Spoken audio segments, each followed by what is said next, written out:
What's up, everybody? Welcome to another edition of Wheel of Albums, the podcast where we spin the wheel of 1,001 albums you must hear before you die. Then me and my brother, Adam, and our friend Jack, we listen to that album for a few times during the week, and we get back to you and let you know if it's truly an album you must hear before you die. This week, we travel back to 1997, and the wheel gave us the Charlatans, known in the United States as the Charlatans UK, and that 1997 effort, Tellin Stories.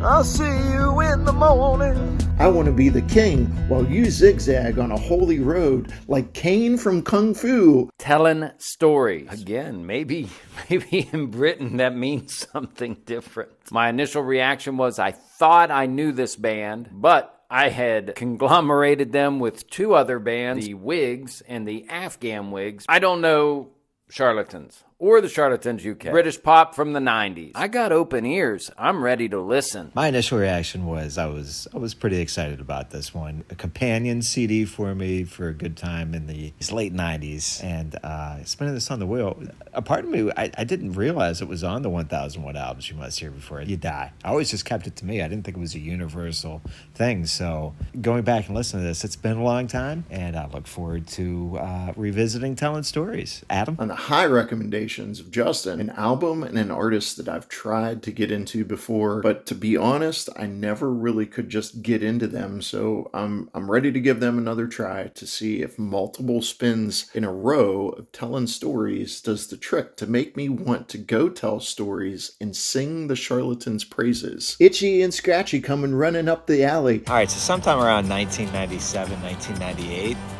whenever I was buying CDs, I remember seeing the video for One to Another by the Charlatans, and I love that song. I thought it was a great song, and through the years, I'd always listen to stuff like Can't Get Out of Bed, Weirdo, The Only One I Know when they used to be a Manchester band, and this album right here, Melting Pot, I picked this up sometime around 1997, 98. It includes all the singles from Some Friendly, their first album, through Tellin Stories, and then right after that, not too long after it all, to get this the right way, I picked up Tellin Stories, and after that, I picked up many more Charlatans albums.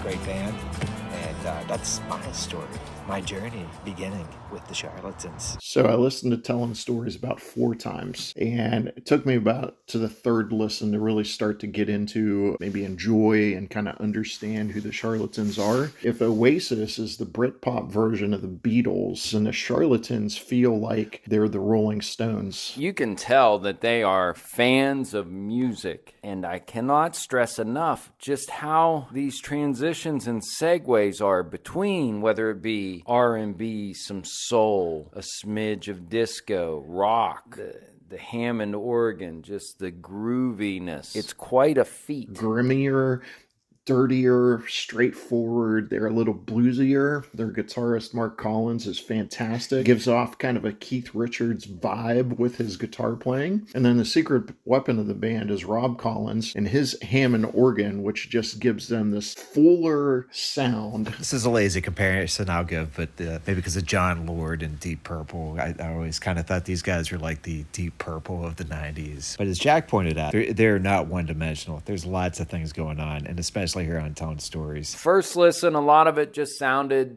as a surface listen, let's say. I enjoyed it, and I appreciated so much that for some reason I could not hear the pretentiousness that I hear with Oasis, and it may be that I'm just so unfamiliar with them that they could be the bad boys of Britpop for all I know as well. But Oasis just made a job out of it, making sure that you tried not to like them personally, even if you like them professionally. I'd say along with Tim Burgess's interesting lyrical delivery, what I got from it was how tight the band sounds. The whole band itself sounds really tight on this album. The first song that really jumped out at me, and again, the genres, they flow back and forth even within the single song structure. Area 51, it just had such a sweet groove to me that's when I started really listening, over listening, got deep into it. And that follows up with How High and Only Teething. Those 1, 2, 3 right there pushed me over the edge on this album. I said, I'm really going to look forward to my second listen and my third listen. The first half of the album gives you a taste of what they really have to offer. North Country Boy, Tellin Stories are standouts to me. Even the slower You're a Big Girl Now kind of reminds me of the Rolling Stones Jigsaw Puzzle for some reason. Maybe it's a cultural thing. You're a big girl now. I don't know if that's a smart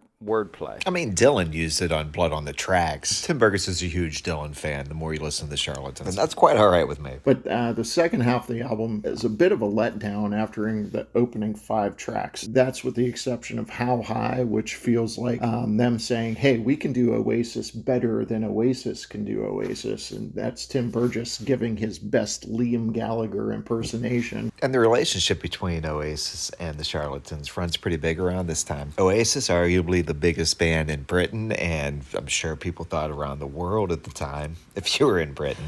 They had these huge concerts in Nebworth that took place in August of 1996, and the Charlatans were slated as their opening band because Oasis had a lot of admiration for the Charlatans. What makes this a big deal is Rob Collins, the great keyboardist from the Charlatans, died in July, just a few weeks before these shows. A highly emotional showing from the Charlatans. These concerts drew up to 250,000 fans just to see them too, by the way. That's huge. So, Tellin Stories released the next year. Do you guys, and I hate to use the phrase, but me and Jack have used it before, the death bump. Do you think that Collins' death helped propel Tellin Stories' legend even more, or do you think the album holds together fine on its own? Where does death bump come into play? I'm not sure it does, at least in America, because, again, not familiar with them. So this apparently was a #1 album in the UK. After listening to this is quite enjoyable. I don't think any purchases were out of sympathy. There were a lot of singles that grew out of this album. And very much like the Stones, they also lost a founding member on the way to the studio during the recording of Tellin Stories. The Hammond organ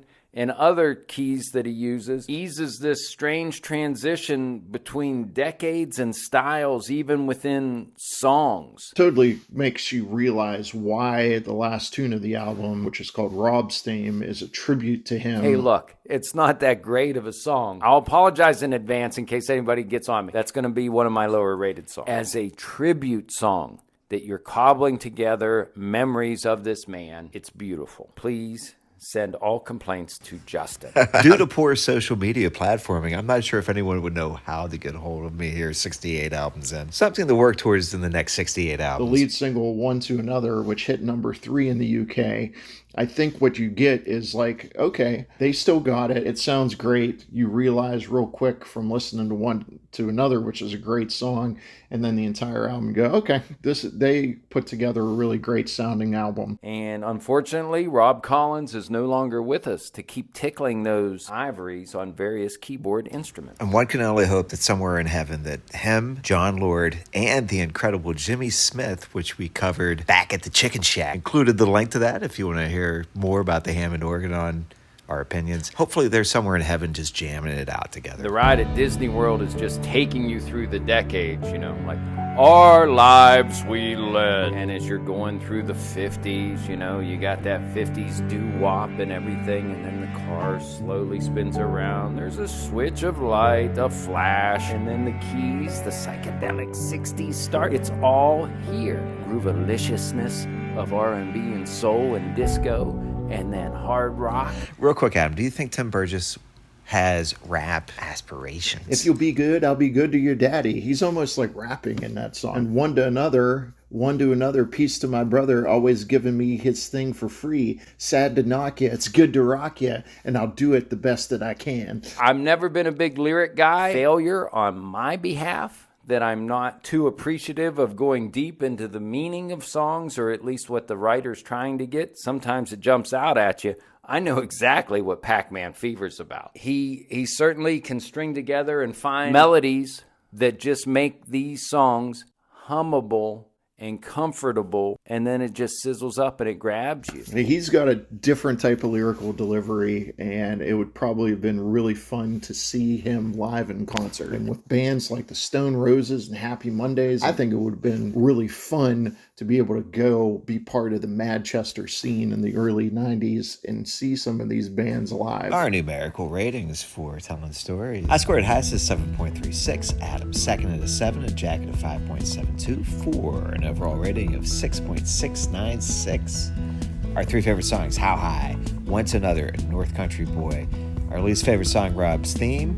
But listen, folks, we've done 68 albums, and this comes in number 11 overall. All right, it's that time of the podcast. Must you listen to Tellin Stories before you die? I am a yes. I listened to this a lot right when I left home for the first time. And this was one of my companion CDs, like I said before. And like Jack pointed out, it's a very comforting album. You can just sing along with Tim like he's right there next to you in the passenger seat. You don't know what he's saying sometimes. He's talking about side of beef or, catching dinosaurs. Encapsulates so many different genres that you're just having a good time. This is the album that probably gets the Charlatans the best. Thank you, Robert Dimery. You got this one right. Be my Spider-Woman. I'll be your Spider-Man, Adam. Is Telling Stories something you need to hear? Be honest, guys, I'm flipping back and forth like sleeping on a bad mattress in a seedy hotel room. I don't know.